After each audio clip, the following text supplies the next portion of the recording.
We all know about haunted houses. Places where restless spirits wander the halls, replaying their tragedies like echoes in time.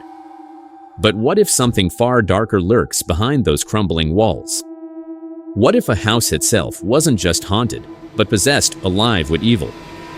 Tonight, we asked the terrifying question, can a house be possessed by evil? Stay until the end, because once you hear the stories I'm about to tell you, you may never look at your own home the same way again.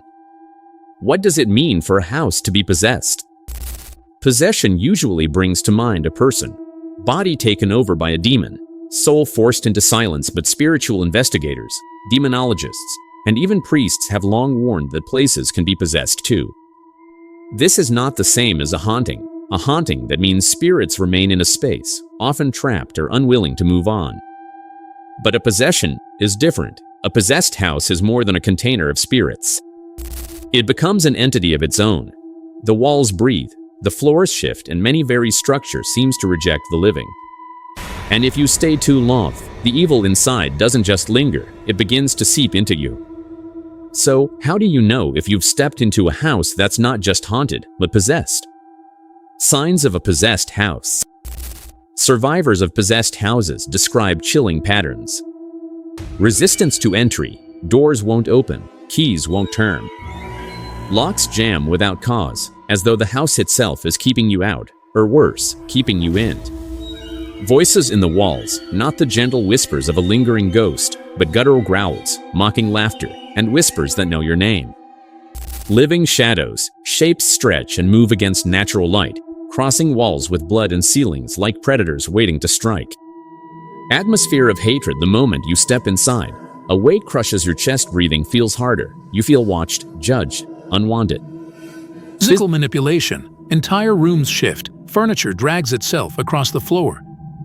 Windows crack without impact. Some witnesses even claim the walls pulse. It's not just the spirits haunting the house, it's the house itself. Famous cases of possessed houses.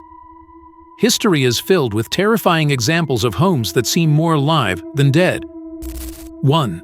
The Amityville House, New York. After the brutal DeFeo murders, George and Kathy Lutz reported the house itself turning against them. Blood oozed from the walls, doors exploded open, and demonic faces appeared in windows. 2. The Villisca Axe Murder House, Iowa. Visitors claim the house replays its nightmare.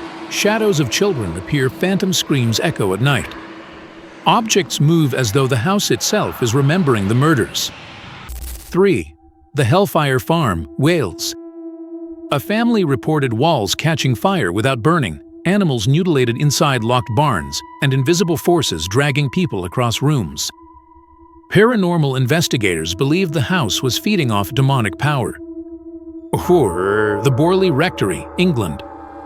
Hall, the most haunted house in England. Reports included phantom monks, disembodied footsteps, and ghostly writings that appeared on the walls themselves, as if the building wanted to communicate. These aren't just hauntings.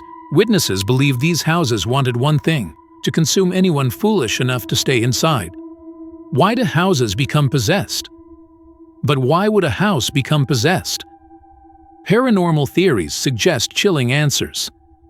The house is born cursed, blood imprints, violent deaths, especially repeated ones, stain not just the floorboards but the energy of the home. This trauma becomes a magnet for evil forces. Rituals and invocations, occult practices, unfinished rituals, or demonic summoning can bind entities directly into a building's walls. The house is a vessel just as a demon can inhabit a human. Some believe houses can be vessels, gateways that demons occupy to influence the living. And once a house becomes possessed, it rarely lets go. Can you escape a possessed house? So what can you do if you find yourself living in one of these places? Some families abandon everything, fleeing in the middle of the night.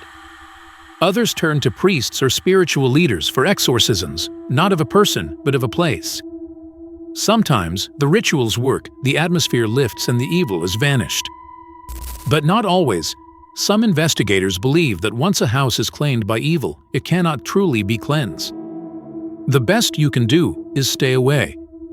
So, can a house be possessed by evil? History and the screams of countless witnesses seem to whisper yes. But maybe the real question isn't whether a house can be possessed. Maybe it's whether the house you're living in already is. So do not forget to like, share, and subscribe for more updates like these.